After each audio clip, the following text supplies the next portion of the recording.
and welcome back to the BCR Dawson sub.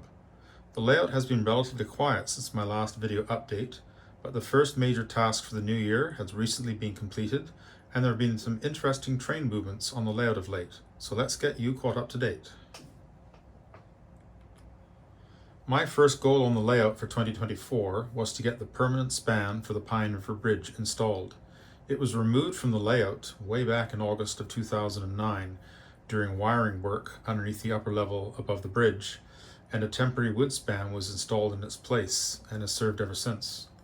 In the fall, I began work to prepare the permanent span for installation, including assembly, painting and weathering of the bridge flex track, attaching of the feeder wires at either end, and drilling holes in the plate girder spans and the end abutments for passage of the feeder wires. The next task was to sand the top girders of the permanent span level and glue the 3 track sections down. I would then install the missing guardrails and ties at the track joints and effect any required paint touch-ups. I also needed to replace the bridge shoes and install the 5 refuge bays. The installation process would involve detaching the feeder wires and rail joiners, lifting out the temporary span and lowering the permanent one into place, and reattaching the rail joiners and feeder wires. After testing for electrical conductivity and satisfactory operation with a test train, the new span would then be ready for service. The principal challenge with getting the top girder sanded was the overall length of the span, which is about 6 feet and 3 inches overall. The bridge is made up of many individual printed parts, and it's not perfectly level or straight. The size of the bridge also required a large, uncluttered work area. My friend John offered his new layout room, which is currently clear, and assistance for this stage. A large jig comprising several sheets of MDF board was assembled to hold the bridge steady, and it was laid on its side in this jig. That's what we're seeing here in this photograph. John glued strips of sandpaper to his 8-foot level, and we slid this back and forth against the top girders to take off the high spots and provide a level seat for the track sections. The top girders sanded easily, and this process went very well overall. There were a few low areas, which I filled with strip styrene, and the sanding process was then repeated to level those out. This photograph is looking down on the bridge and its jig during the sanding process. The track sections were then placed on top of the bridge, and the feeder wires were threaded down through the plate girder spans at each end and through the holes drilled into the end walls. This will hide them from view when the bridge is installed. It was now time to glue down the track sections. Here, the challenge was to apply the adhesive along 6 feet and 3 inches without it drying or hardening before we were ready to place the track. We needed some immediate adhesion to keep the track in place on the bridge, but we also needed sufficient working time to get the adhesive applied and then ensure that the track is as straight as possible before the adhesive starts to set up. After much discussion, John recommended using contact cement for gluing down the track sections. This proved to be an excellent choice as it provided both the required adhesion and sufficient working time of about half an hour or more. John and I applied the adhesive simultaneously from each end to accelerate the application process, and the track sections were placed on the bridge. A long steel ruler was used to ensure that the track was as straight as possible, as well as sighting down the track from each end of the bridge by eye. This close-up photograph shows the bridge flex track in place on the span. The ties overhang the top girders on either side. The brown rails and ties offer a nice contrast with the silver steelwork of the bridge. And this is another close-up view of the track in place on the bridge.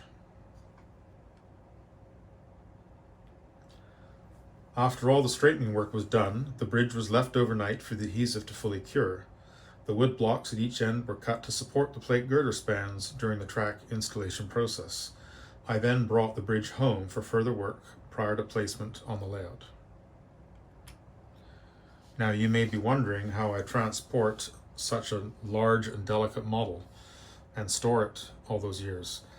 I purchased 2 lengths of plastic sewer pipe, which were about 5 inches in diameter, and they joined together for a length of about 6.5 feet. I also purchased 2 plastic caps for the ends, and inside those I cut a circle of soft foam to cushion the model when it's inside. This container has been used to transport the bridge when necessary and also to store it, and it will now be used to store the temporary span. The remainder of the work on the bridge was undertaken back at home.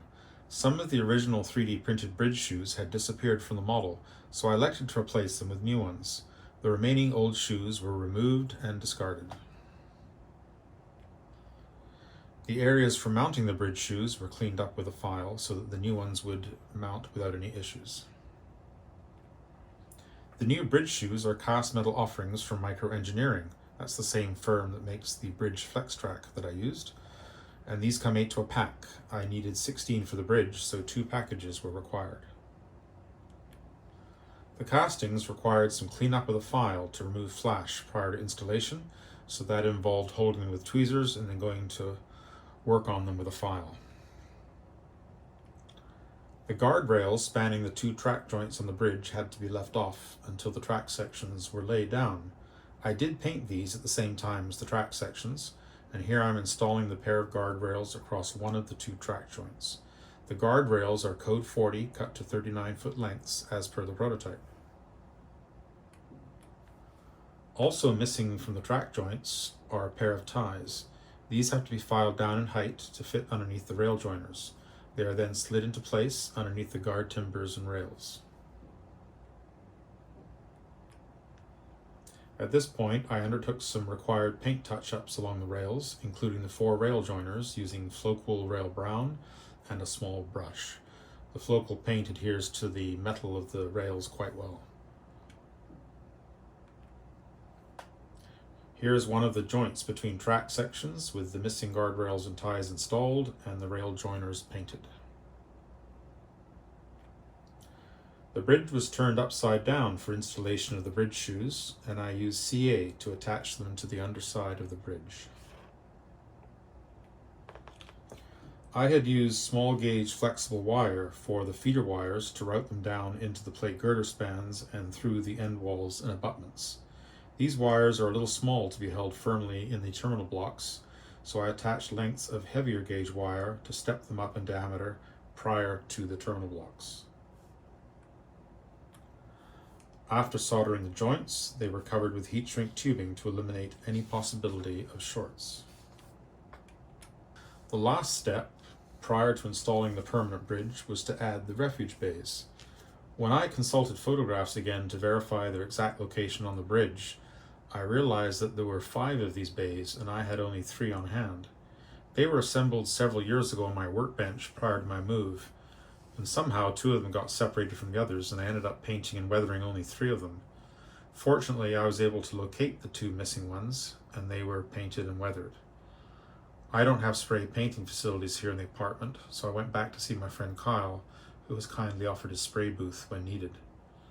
This photograph shows the 2 additional refuge bays after painting. And as before, I weathered these bays with some dry brushing of flat white. The 3 longer ties supporting the refuge bays slide into the spaces between the ties on the bridge flex track. I opened up those spaces a little bit with a file to ensure an easy fit. The refuge bays were then slid into place, secured with CA, and in some cases shimmed to sit level until the adhesive had set. This photograph shows one of the refuge bays in place after installation. I'm quite pleased with the way these turned out, as they are much better than the ones supplied with the bridge flex track. I'm hoping that they won't get hit or snagged, as they are a little fragile. At this point, the bridge was ready for installation on the layout, and we'll get to that in a bit, but before then, let's take a look at a few other minor layout projects during January. Here we are in the train dispatch office for my layout. I installed a bulletin board on the wall beside the dispatcher's desk to hold the train lineups and block bulletins. These are forms that the dispatcher needs to refer to during a session. The wood frame is a close match for the desk, and this gets 2 important sheets of paper off the desk, but still close at hand for reference. I'm looking forward to further improvements to this space to make it a cozy and functional workspace for the dispatchers. At some point in the future, I'll be constructing a south staging yard in the walk-in closet adjacent to the layout room. This is the same room as the dispatcher's desk. The lower level staging yard will serve two purposes, actually three: staging and movement of trains to and from south of Chetwynd, storage on the layout for locomotives and work equipment, and completion of several requirements for the NMRA's electrical certificate. This slide shows my first draft for a track plan. The room measures 7 feet by 4 feet. The main line will enter at the right and end at the left above the dispatcher's desk, with a main track, passing track, and runaround track for the staging of 2 or 3 trains. These could be 1 or 2 sections for the Vancouver Peace and Peace Vancouver through freights, and possibly a work train or other special movement. There will also be a locomotive servicing and storage area, and the same for my fleet of work equipment. The diesel shop and the maintenance of way shop will be based on the facilities at Prince George as they existed in 1977. There will be storage tracks for cabooses, the Prince George Auxiliary, and other work equipment. This extension will also enable me to meet several requirements for the NMRA's electrical certificate, which I currently do not have on the layout. These will include an independent switching lead, motive power tracks which can be turned off, and a control panel with electrical indication of turnout position. The upper level extension will accommodate a representation of the NER interchange at Dawson Creek. This was a 3-track yard east of the 21st Street grade crossing where the VCR and NER exchanged cars, and this extension is seen to the right of the drawing. These extensions will be fun to build, and they'll provide some entertainment for the dispatchers, who may be able to do double duty looking after the staging yard and therefore get some operating time in as well as dispatching. I've cut some cardboard templates for the benchwork to aid in track planning for these extensions, and I also constructed a cardboard mock-up for the Prince George diesel shop to aid with track planning when the time comes. This will be a fun facility to have with servicing platforms, fuel racks, and a sand tower outside the shop. This is something I've always wanted to model and have on the layout. Another recent project was this farm tractor and hay baler, which is being prepared for a future hayfield scene atop my helix one day. The Ford 5000 tractor is a factory decorated model from Architect in the Netherlands, and it's a beautiful item. The hay baler is a Viking model which has been painted and deckled for the New Holland brand. The Ford tractor and New Holland round baler reflect what I saw on farms during various research trips to the Peace region, and it's also something different than the typical John Deere that you see on other layouts. As mentioned, the layout's been quiet since my last operating session in October, with only a few trains run mainly for occasional visitors. However, January saw some interesting movements, including the debut of some equipment that was completed last year. Like much of North America, we received a significant snowfall mid-month, and this was a perfect excuse to run my plow train for the first time. The plow and flanger models were completed last year, and this was their first appearance on the layout. Here, Plow Extra 574 is crossing the temporary span over the Pine River, and it was one of the last trains to do so. At Ground Birch, the railway crosses a farm road which will lead to that hay farm seen atop the helix I talked about. The plow is a cast resin kit, and it was a gift from my late friend Michael McGrattan, also known as Puddington on the various N-scale forums. The train returned to Chetwynd the next day as Plow Extra 567, and it's seen here crossing the Kaskatinaw River. This is also a temporary span, and it'll be there for a while longer as I plan to scratch build this bridge using scale lumber. Here, the train is rounding the curve at Progress. This is one of 2 call stations on the Dawson Creek subdivision where trains had to report their times to the dispatcher via radio. The other one is at Foss. The consist for the plow train includes flanger BCOL 996016. That's the yellow car ahead of the caboose. And this was scratch built in styrene with a 3D printed roof and cupola. The train's about to head down the helix to the Pine River Bridge. On January 26, RS 18607 returned to the layout after an absence of several years, during which it was loaned to my friend Michael for use on his Esquimalt and Nanaimo railway layout. It was tasked with leading the Prince George Auxiliary for its first trip on the layout. The train is seen here arriving at Chetwynd after the trip from Prince George. This is the view you would have if you were standing in the parking lot next to the depot. I am hoping to include a dedicated storage track for this train in the staging yard, which I showed earlier. And looking in the opposite direction, at Chetwynd the train stopped at the depot to obtain a clearance to operate onto the Dawson Creek subdivision. Work caboose BCOL 1813 is at the end of the train. And this is the complete train passing through Chetwynd Yard.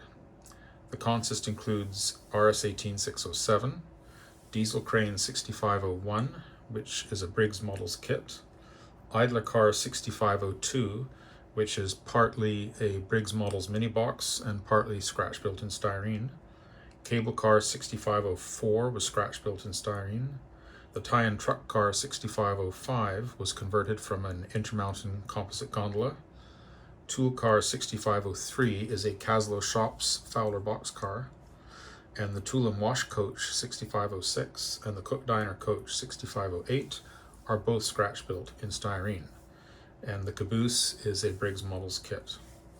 I completed the first car for this train back in 2012, and the crane and idler were finished in March of 2023, so it's been an 11-year campaign to assemble this train, and it's great to see it finally rolling on the layout. This photograph shows the train rounding the curve into Sundance. The crane always traveled with the boom trailing when not in use, and this is specified in the special instructions in the timetable. At Sundance, the two coaches were set out in the siding, and the train was remarshalled with the crane now out front and the boom swung around.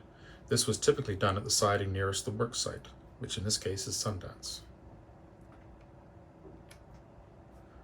The train then continued on to the Pine River Bridge and is seen here crossing Highway 97, which also connects Chetwynd with Dawson Creek. This highway crosses the Pine River on a bridge parallel to the railway span. As part of the lifting operation for the temporary span, the auxiliary was the last train to operate over the old span. This crane was a wrecking crane for lifting locomotives and cars and typically would not have been used for bridge work. At some point I hope to model one of the smaller B&B cranes. And so the operation to change out the bridge began. Here I am disconnecting the feeder wires for the old span from the terminal blocks, which are connected to the track bus wires underneath the benchwork. The half-length rail joiners at each end of the bridge were slid back to release the old bridge, and it was then ready to be lifted out. So the old span was lifted out and stored in the container. It will go down to my lockup for long-term storage, and it might come back at some point in the future when the time comes to add scenery at this location. Prior to installing the new permanent span, the feeder wires were threaded through the holes in the end abutments. The new span was positioned on the abutments and piers, and the rail joiners were slid back into place to join the rails and secure the bridge track in place. I shimmed the abutments and piers with thin sheets of balsa wood to get the bridge reasonably level. I will check this again after a few weeks of running trains over the bridge, and then glue everything down and place lightly with Scenic cement. The new feeder wires were inserted into the terminal blocks to connect the bridge into the track bus. I have a portable ramp meter which measures track voltage and current draw. These are available from Tony's Train Exchange. I used this to verify that track power is getting to all three sections of track on the bridge.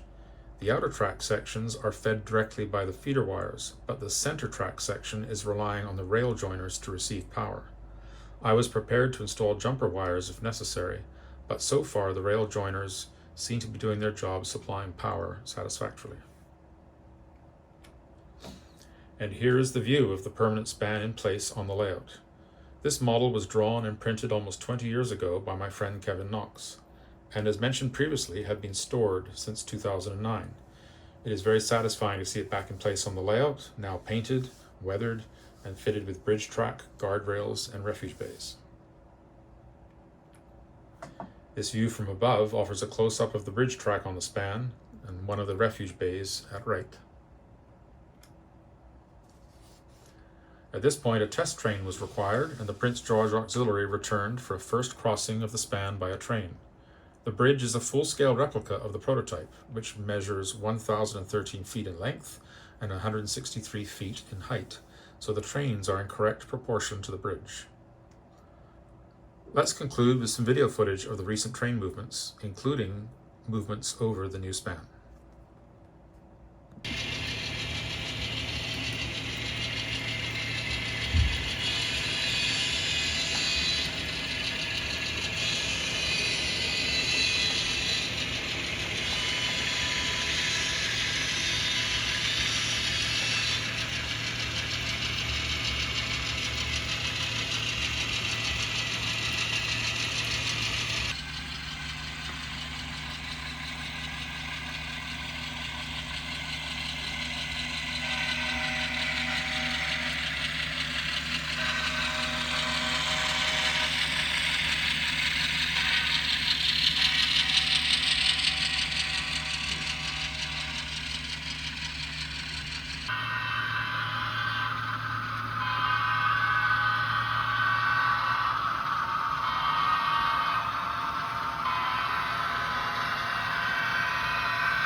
I would like to thank some friends who have assisted with some of the work seen in this video update. As mentioned, Kevin Knox drew the bridge from my copies of the railway's plans and printed the bridge span, abutments and piers back in 2006. After displaying the bridge and benchwork section at the Trains show in 2006, the bridge went to Jeff Briggs for painting and weathering. Kyle Gardner kindly made his airbrush and spray booth available to me for painting my bridge track and refuge bays. Spray painting in an apartment is an obvious challenge, so this assistance was much appreciated. John Walter helped me get the bridge sanded and the track glued down successfully, and this work was undertaken in his new layout room, where there's presently lots of clear space. Jeff painted the hay baler, and Philippe drew the New Holland decals for me.